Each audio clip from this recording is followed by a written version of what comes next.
Conocimos al primer millennial de la historia. Le puso el nombre a un continente. Nos escondimos en un cobertizo para que un grupo de intelectuales no nos corriera de su fiesta. No nos ponemos de acuerdo si nuestro protagonista es un villano o un héroe. Ayúdanos a decidirlo. Y en la música.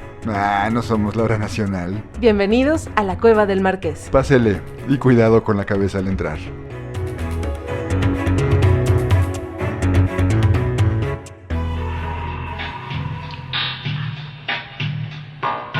Acércate a más contenidos en nuestra página y en redes sociales.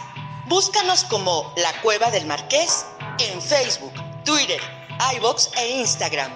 O entra a www.lacuevadelmarqués.com.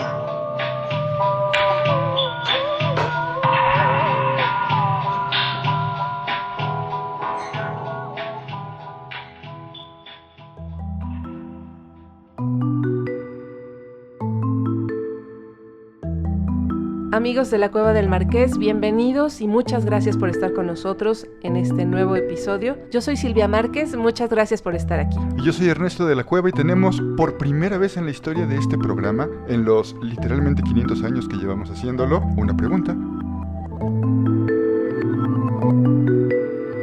Hola, escuché el último programa de su viaje a Sevilla y quisiera saber cómo le hicieron para viajar en el tiempo. También saber por qué América se llama América y no Colombia. Mi nombre es Ale. Saludos. Querida Ale, muchas gracias por tu interés en conocer cómo viajamos en el tiempo. Desafortunadamente no vamos a poder explicarte cómo lo hacemos porque incluso para nosotros es un poco complicado y pues te estaríamos revelando uno de nuestros más grandes secretos que no queremos hacerlo. Sin embargo, la otra pregunta que hiciste es bastante interesante y nos obligó a sentarnos, a Silvia y a mí, en una mesa, a ponernos a trabajar en un programa que no estábamos esperando hacer, porque nada más queríamos hacer 4 programas temáticos sobre exploradores. Y al final de cuentas, el que tú nos hicieras esta pregunta nos obligó a hacer este 5º programa respecto a la conquista y descubrimiento de América. Y esto, bueno, es importante, no toda la gente lo sabe, pero en este programa, como ya lo dijiste tú, vamos a hablar de por qué diablos América se llama América. Y la historia del nombre de este continente empieza en Francia.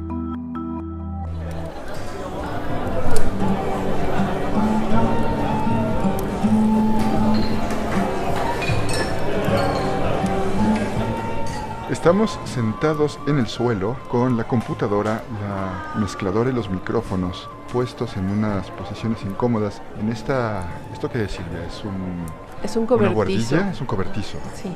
Estamos en la casa de alguien importante y estamos escondidos, por supuesto, porque la gente del siglo XVI no puede ver tecnología como esta y no puede descubrirnos. Pero logramos meternos a una de las fiestas, una de las reuniones más importantes para el mundo geográfico. Y bueno, pues justamente de esto les vamos a platicar. Estamos en Saint-Dié, es un pueblito muy pequeño en el Ducado de Lorena, todavía estamos en 1507, hasta acá llegamos, porque justamente este año se está llevando a cabo una reunión muy importante que va a redefinir cómo conocemos al mundo. Aquí junto a los Alpes franceses están todos los humanistas más importantes de Europa de esta época y su objetivo es muy claro: imprimir los libros más valiosos que se conocen hasta ahora.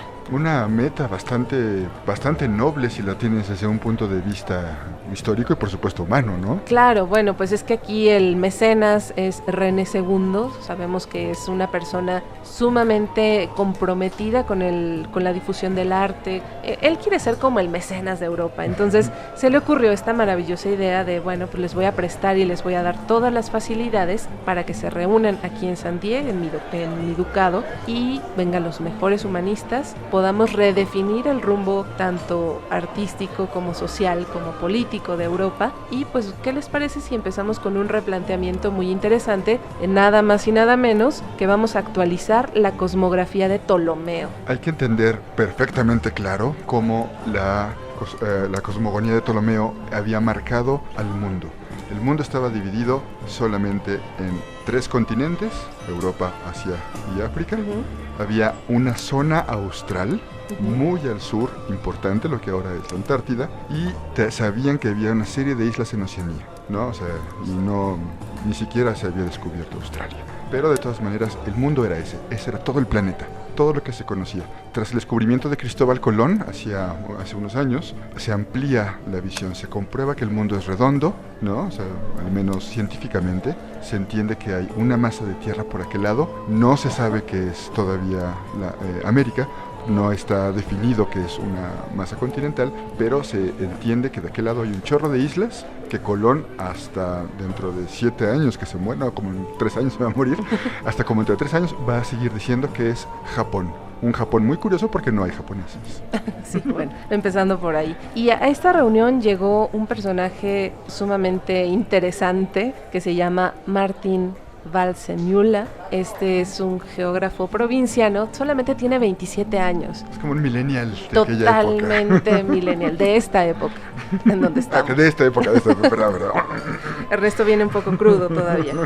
Pero bueno, este personaje es uno de los geógrafos que va también, ya está, digamos, esparciendo algunos rumores por aquí, por el pueblo, con los humanistas, y él nada más y nada menos dice que un tal Américo Vespucio es muy amigo de René II, y lo que hizo Américo Vespucio es que le envió su obra donde describe todo lo que vio en aquel continente, porque él ya piensa que es un continente.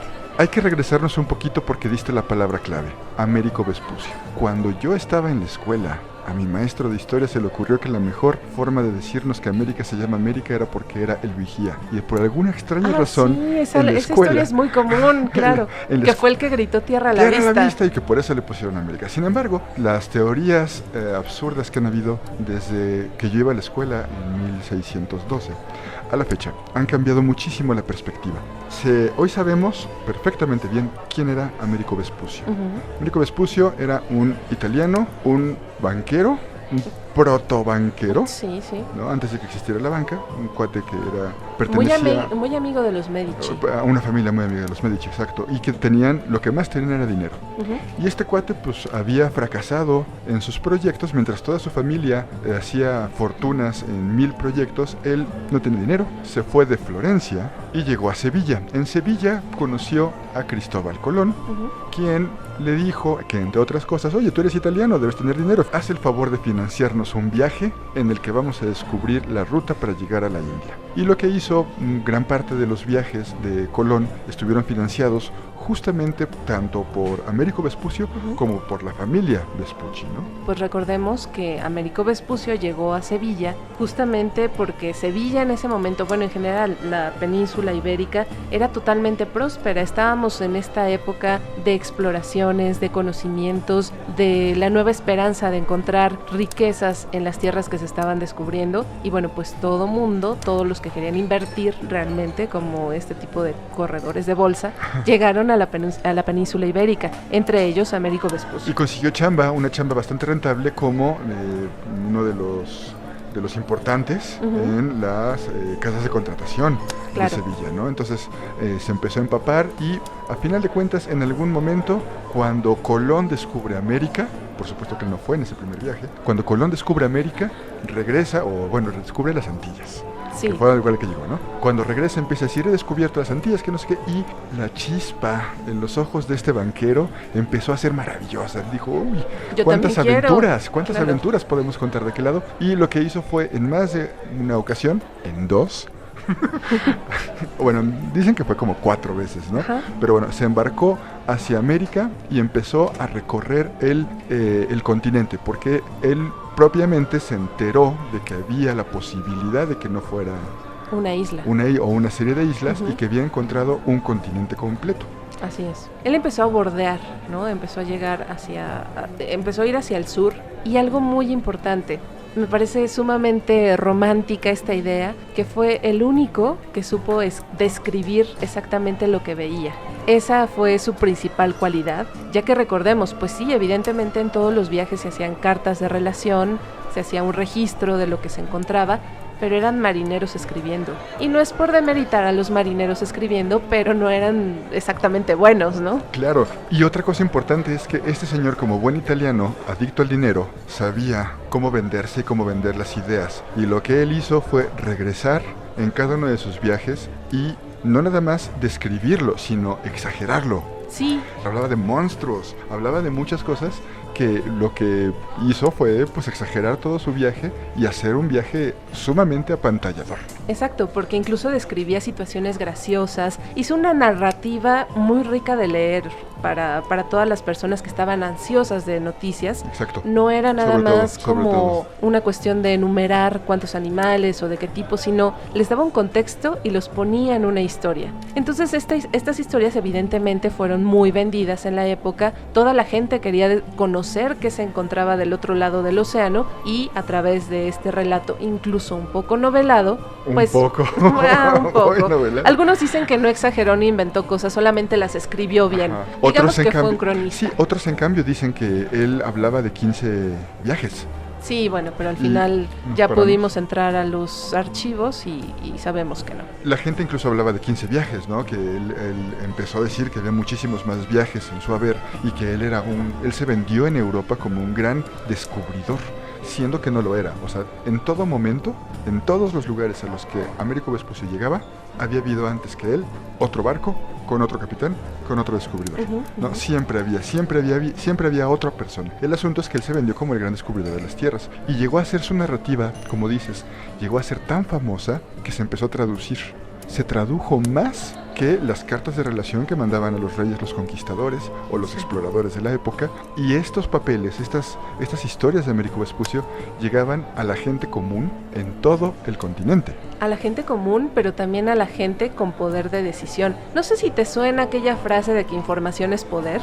De hecho, Américo Vespucio, el primer comunicólogo de la historia. Seguramente, seguramente, ya que sus cartas fueron muy solicitadas porque revelaban algo muy importante en esta época: secretos comerciales y rutas. Okay. Lo cual, sin duda, pues es fundamental para todo aquel que quiera emprender un negocio, ¿no? En el nuevo mundo. Entonces, esta cuestión como de la teoría de que él se sobrevendió, pues sí, igual y pudo ser un muy buen autopublicista. A mí me gusta esa teoría, yo la compro. Hijo. Bueno, pues justamente por eso hicimos este viaje. Debemos revelar que otra de las razones secretas fue que hicimos una apuesta. Yo creo en la inocencia de Américo Vespucio y Ernesto se empeña en decir que pues fue el primer gran comunicólogo y publicista de la época. por decirle menos. El asunto es que cuando llegamos acá, muy tontos, porque a esta reunión donde están los humanistas más importantes de la Europa francesa, hay que decirlo. Si se acuerdan en los otros programas, el mundo es dominado por España y por Portugal.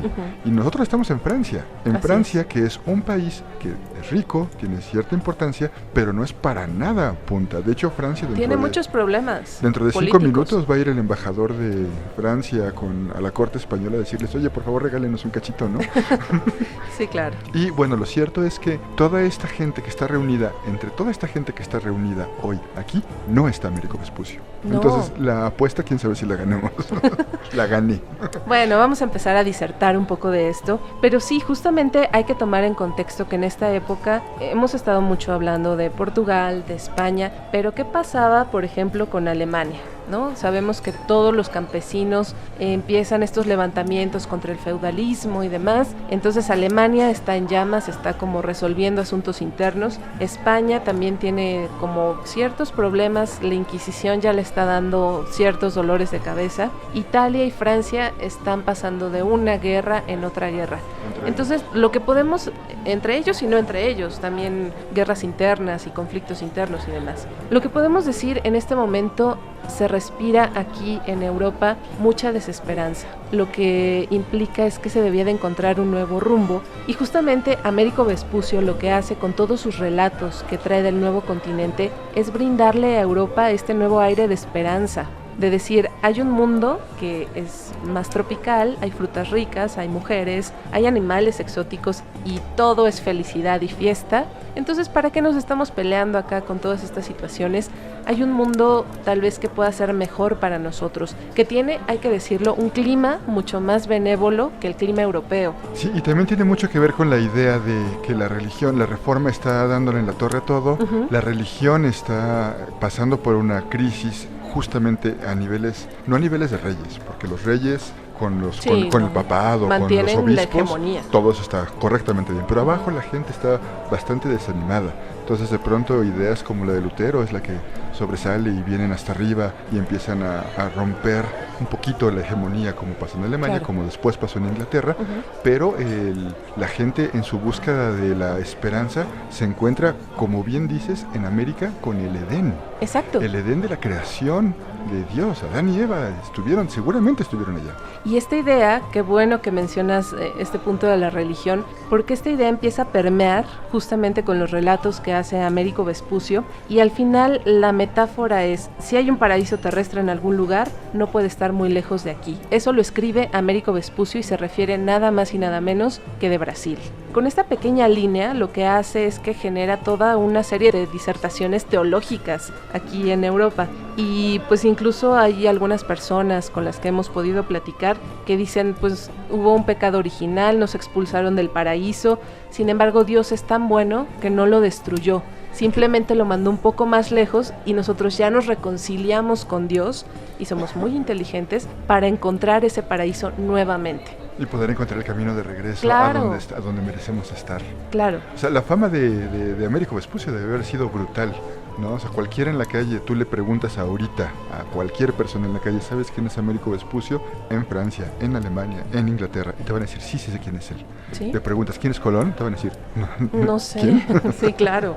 Todo esto viene en un libro muy chiquito, son apenas 32 páginas, que se llama Mundus Novus. Todo lo que representa este título también es sumamente importante porque él habla de un nuevo mundo, de un nuevo continente, ya sabe que no son islas y ya sabe que hay más posibilidades para explorar. Yo creo que desde ahí ya voy ganando la apuesta. Bueno, pero también hay que entender una cosa, mientras que Colón seguía dice de que él estaba en lo correcto, que el planeta medía lo que él decía que medía, que ya estaba llegando, que ya habían llegado a las Indias, el otro decía, no es cierto, estamos en medio todavía.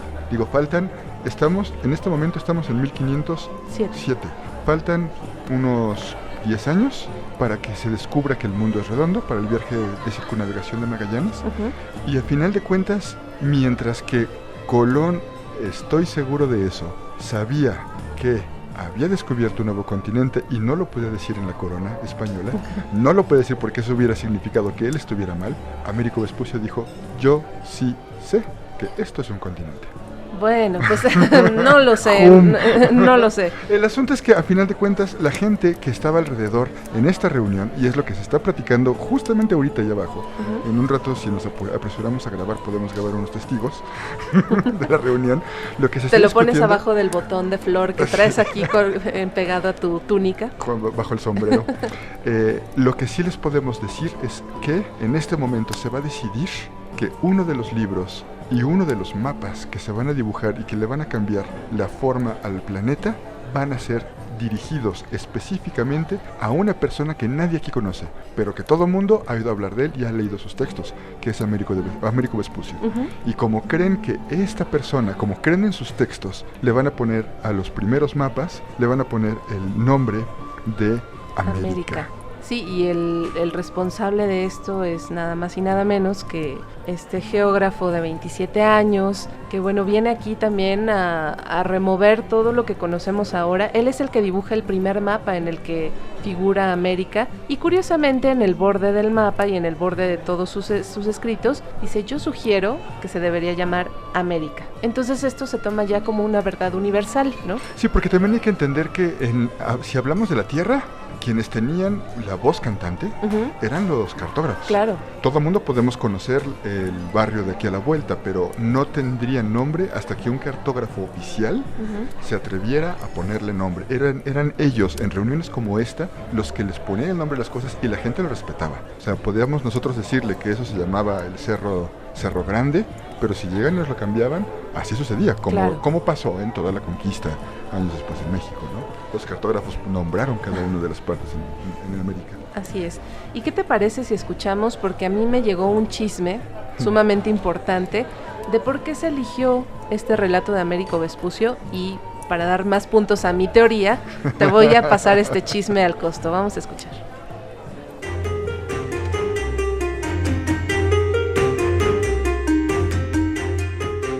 En 1504, un ingenioso tipógrafo italiano ya había tenido el fino olfato para saber que el tiempo sería favorable a la publicación de colecciones de relatos de viajes. Recoge en un pequeño volumen relaciones de Vasco da Gama, Colón, Cabral y Vespucio.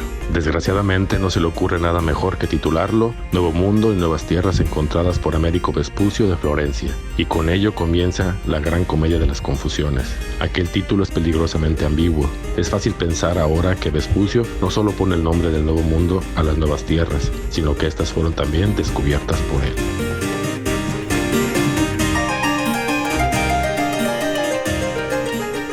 Ahí está el chismazo del siglo, ¿por qué se llama el descubridor del Nuevo Mundo? Américo Vespucio. Bueno, a final de cuentas, el que los demás hayan entendido que él era, no quiere decir que él no haya mentido en todas sus crónicas. Bueno, vamos a seguir hablando de esto. Yo tengo más argumentos a favor. Diablo, Esto sí. parece como un juicio del abogado del diablo, pero bueno, al final de cuentas, lo que está ocurriendo hoy en esta reunión de humanistas aquí estamos muy cerca de Estrasburgo, hay que decirlo. Entonces todo este centro de pensamiento que va a ser Saint-Dié en este día es muy importante porque se empieza a fraguar una historia que ahí sí yo creo que se le jugó un poco chueco a Américo Vespucio. Como ya te había dicho hace un momentito, pues se hace toda una historia diciendo que Américo Vespucio es amigo íntimo del duque René II, que es el patrocinador de toda esta fiesta que estamos viviendo hoy. Y bueno, pues como son tan amigos y demás, Américo Vespucio le envió, al primer hombre que le envió sus cartas de relación fue a René II, y por lo tanto pues le envió su obra, y René II dice, bueno, miren, mi amigo me está mandando esto de manera inédita, vamos a publicarlo justamente aquí en Saint-Dié, que nadie nos escuche, porque esto es un chismazo que van a desmentir los historiadores siglos después, porque Américo Vespucio y René II jamás en la vida se conocieron. Ya no sé qué decir. Me rindo. ¿Ves? Traje más argumentos, hice mi investigación de campo. También lo cierto es que mientras avanzaban los años, en el resto de Europa le estaban diciendo América a América. Y en España le decían, pues nada más las Indias, ¿no? O sea, algunos se atreven a decirle Nuevo Mundo, pero pues no era como muy popular la idea, como sí sucedía en el resto de Europa, incluso en Asia, ¿no? En lo conocido.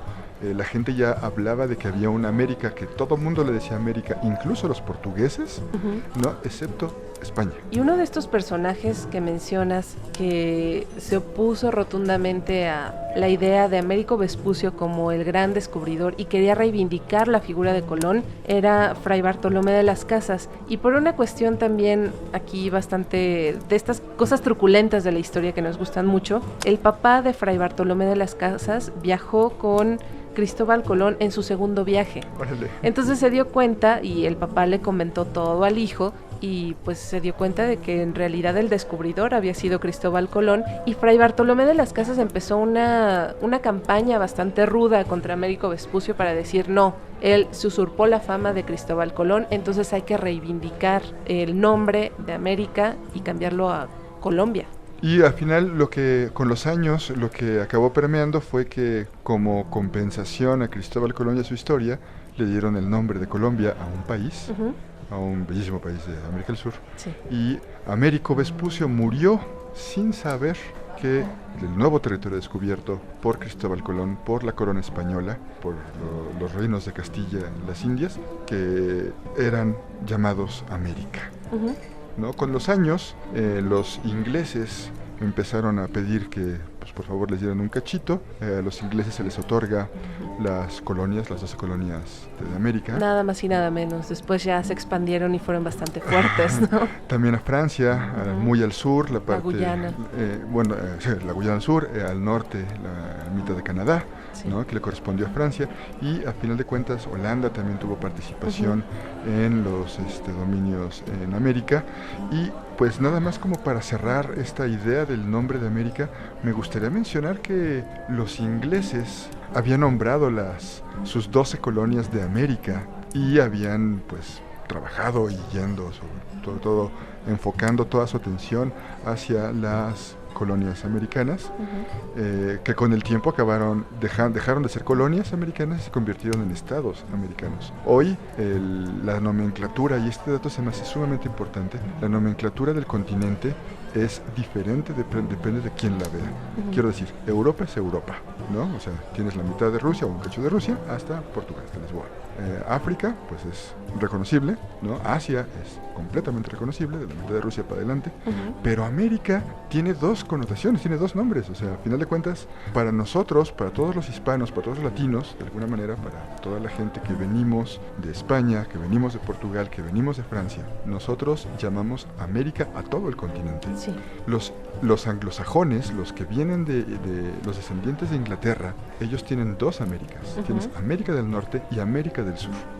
Pero aparte de esto, tienes a un país que se llama Estados Unidos de América. Claro. ¿No? O sea, y que para los cuates nada más es América. Ajá, y lo interesante aquí es que no es que esté correcto o incorrecto. Mi hija se queja de eso. Es que ¿por qué dicen que son americanos y yo también soy americana? Bueno, sí, pero el asunto es que en español está mal empleado. Pero tenemos que entender que en inglés está bien empleado, ¿no? O sea, en inglés realmente no existe Centroamérica. En inglés tienes un Norteamérica que empieza en Panamá y tienes un Sudamérica que empieza en Panamá. O sea, los dos bloques, porque la misma división la tenemos en Europa en los Urales. Claro. ¿No? Desde de Europa y Asia, aunque es una sola masa de tierra, tienes dos divisiones ahí, ¿no? Entonces, bueno, es interesante, que se me hace bastante sabroso el hecho de pensar que existe, el mismo lugar tiene diferentes nombres, ¿no? Depende de la cosmovisión desde la que lo estés viendo. Y de las disertaciones cartográficas pasamos a las disertaciones lingüísticas también, ¿no? Claro. Oye, y a mí me parece muy interesante como toda esta reivindicación y los juegos que se hacen en la historia, de que un día puede ser el villano y el otro día puede ser el héroe. Y esto pasó justamente con esta historia de Cristóbal Colón y Américo Vespucio. Cristóbal Colón pues había pasado desapercibido, como lo dices. Américo Vespucio en esta época, en este momento que estamos ahora, es el gran héroe, es el que todo mundo quiere leer, todo mundo reconoce como el gran descubridor, y Cristóbal Colón pues era un viajero más, ¿no? Pero bueno, pues si nos adelantamos un poco en lo que dicen los libros de historia, es justamente que viene ya la reivindicación de Colón, cuando América se convierte más allá de en el terreno soñado, pues también es como ya el terreno que fue explotado por los europeos, ¿no? Claro. Recordemos que viene todo este proceso en el que los palacios de Moctezuma ya cayeron, ya no existen, fueron saqueados las cercas de Perú, tal vez ya no hay tanto oro y tanta riqueza por ahí, y bueno, pues lo que hicieron los conquistadores, todas aquellas atropellos que hicieron los conquistadores, ya son conocidos en Europa y no son motivo de orgullo. Entonces, ¿cuál es la última gran proeza que le queda a Europa pues presumir y reconocer y retomar históricamente? El descubrimiento de América por Cristóbal Colón. Entonces, en ese punto se da toda la vuelta de tuerca y empieza la reivindicación de Cristóbal Colón, ya se convierte en una figura heroica, se empieza a hablar mucho de su vida, lo cual antes no se conocía, y se realza el genio, ¿no? Este genio que tenía Cristóbal Colón. Y sabemos que en esta historia de los buenos y los malos, si quieres ensalzar a un héroe, tienes que encontrar a su villano, y Américo Vespucio fue el villano perfecto. Claro. Aquel personaje que se robó la gloria de Colón, que exageró todos sus relatos, que contó de más, que fue el gran comunicólogo mentiroso, pero al final de cuentas tal vez ni siquiera fue cierto, ¿no? Cada uno vivió según sus condiciones, cada uno relató lo que vio y lo que le alcanzó a dar tanto la comprensión como las cuestiones políticas de la época, pero yo creo que ninguno de los dos es el bueno o es el malo. Sí, y al final de cuentas no importa, porque después de todo, la historia es así. O sea, la historia no es un recuento fidedigno, no es matemáticas. Exacto. Es lo que tenemos, lo que nos contaron personas que nosotros no conocimos, que no las vimos, que no pudimos haber estado ahí. Claro. No tenemos, bueno, nosotros sí, los investigadores, la gente que se dedica a la historia, no tiene máquinas del tiempo como para poder venir y comprobar la información. Eso es lo lamentable y también lo sabroso de la historia, que permite tener estas ambigüedades y estas perspectivas alejadas una de otra, y a veces que se juntan, ¿no? O sea, en ningún momento Américo Vespucio fue el vigía que estaba trepado en el mástil mayor gritando tierra. Sí, claro. Sin embargo, mucha gente lo entiende así, ¿no? Y mucha gente lo vive, y esa es la historia historia que tenemos. A final de cuentas, si uno u otro, no importa, porque la historia se hace con lo que podemos encontrar, y lo que podemos encontrar son cosas que la gente dejó en el pasado. Exacto. Y las cosas que la gente deja en el pasado no necesariamente son la verdad. Y justamente retomando tus propias palabras, digo, voy a jugar esto del Traidora. abogado. Justamente retomando esto, ¿quién le hubiera podido reclamar a Américo Vespucio que hubiera dicho mentiras, que hubiera sido traidor, que hubiera exagerado todo, que se hubiera robado la fama? Ya sé qué vas a hacer. Me ¿Qué? vas a poner enfrente al hijo de Colón. Exactamente.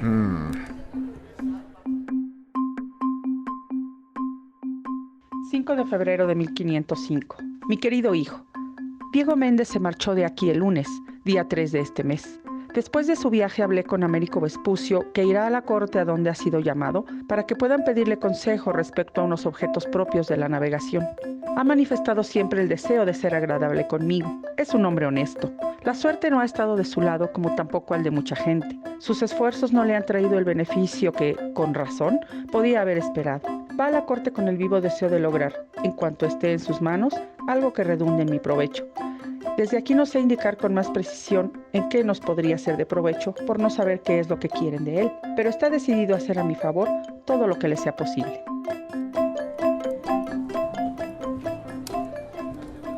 Pues ahí está nada más ni nada menos que la carta que el propio Cristóbal Colón le escribió a su hijo, en donde se puede ver que yo creo que sí apreciaban a Américo Vespucio. O sea, incluso en el final de sus días la vida de Vespucio no fue nada fácil, fue muy truculenta. Él se consideraba un fracasado. Imagínate. Murió pobre. Murió pobre, su viuda tuvo que pedir una pensión ínfima para poder sobrevivir, y bueno, sus diarios pasaron a manos de su sobrino, que su sobrino le valió y perdió los diarios de Américo Vespucio. No tenemos registro de lo que realmente se vivió y este hombre vivió después de sus viajes. La historia es así. Yo creo que más allá que un héroe o un villano, fueron dos hombres en igualdad de circunstancias, o tal vez no, y que los dos tienen un mérito Determinado. innegable. Ok. Bueno, pues sí, uno le dio el nombre a un continente, otro le dio el nombre a una gran nación, ¿no? Y a final de cuentas tenemos verbos en el español fantásticos como la colonización, Sí. no es la ameriquización. Claro. Y yo podría resumir esta disertación, esta visita que tuvimos aquí a Lorena y la pregunta de Ale, pues que Colón tuvo el mérito de la acción. Él fue el que tomó las carabelas, claro, el que hizo todas las gestiones y demás, y llegó y empezó a mover todos los hilos, porque al final de cuentas él fue gobernador. Exacto. Y Américo Vespucio tiene el mérito histórico de la interpretación de ese nuevo continente. Exacto. ¿Y eso será suficiente como para ponerle nombre a un planeta?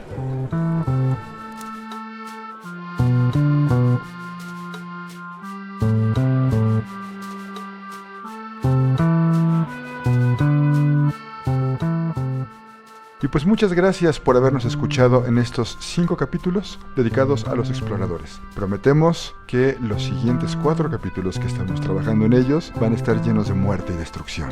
No se pierdan este nuevo bloque de programas, estén muy atentos ya que estamos a punto de cerrar las últimas exclusivas para llevarlas hasta sus oídos. La mesa editorial está trabajando como loca en estos días y pues esperamos que en un par de semanas podamos tener nuevos capítulos. Y pues otra vez muchísimas gracias. Ale, gracias por tu pregunta. Si ustedes quieren contactarse con nosotros, si quieren mandarnos alguna nota de voz, pónganse en contacto a través de nuestras redes sociales y muchas gracias. Hasta la próxima.